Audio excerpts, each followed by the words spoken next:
जी hello दोस्तों, मेरा नाम है अरुण। उम्मीद है आप लोग ठीक होंगे। दोस्तों, बिहार में 4 विधानसभा सीटों पर उपचुनाव हुए, जिसमें एनडीए ने सभी चारों सीटों पर जीत हासिल की है। अब इससे बिहार में एनडीए की ताकत और बढ़ गई है और बीजेपी, जेडीयू और हम पार्टी के विधायकों की संख्या बढ़ गई है। बिहार में अब बीजेपी के 80 विधायक हो गए हैं और जेडीयू पार्टी के 45 विधायक हो गए हैं और हम पार्टी के 4 विधायक हो गए हैं। जेडीयू पार्टी जेडीयू पार्टी ने बेलागंज सीट जीतकर अपने विधायकों की संख्या 45 कर ली है। बिहार विधानसभा में एनडीए के अब 137 विधायक हो गए हैं, जबकि विपक्ष के पास 106 विधायक रह गए हैं। एनडीए ने इमामगंज सीट पर अपना जो कब्जा है वो बरकरार रखा और विपक्षी महागठबंधन से तरारी, रामगढ़ और बेलागंज सीट छीनी है।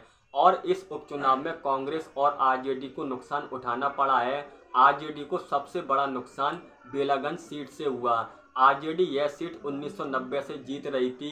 बेलागंज सीट से जेडीयू पार्टी की उम्मीदवार मनोरमा देवी ने आरजेडी उम्मीदवार विश्वनाथ सिंह को 21,000 से ज़्यादा वोटों से हरा दिया। विश्वनाथ सिंह ने पहली बार चुनाव लड़ा था। उनके पिता सुरेंद्र प्रसाद यादव के लोकसभा के लिए चुने जाने के कारण यह सीट खाली हुई थी। और इमामगंज में केंद्रीय मंत्री जीतन राम मांझी की बहू दीपा मांझी ने चुनाव लड़ा था। दीपा मांझी ने आरजेडी के रोशन मांझी को 5,945 वोटों से हरा दिया। दीपा मांझी को टोटल 53,435 वोट मिले और रोशन मांझी को 47,490 वोट मिले। और तरारी सीट से बीजेपी के विशाल प्रशांत ने माले के राजू यादव को 10,612 वोटों से हरा दिया। विशाल प्रशांत को टोटल 78,755 वोट मिले। और सबसे दिलचस्प मुकाबला जो है वो रामगढ़ में रहा। यहाँ शुरुआत से ही बसपा के सतीश सिंह यादव बीजेपी के अशोक कुमार सिंह को कड़ी टक्कर दे रहे थे। उसके बावजूद सतीश यादव केवल 1,362 वोटों से चुनाव हार गए। इस सीट पर आरजेडी के अजीत सिंह जो है वो तीसरे नंबर पर रहे थे।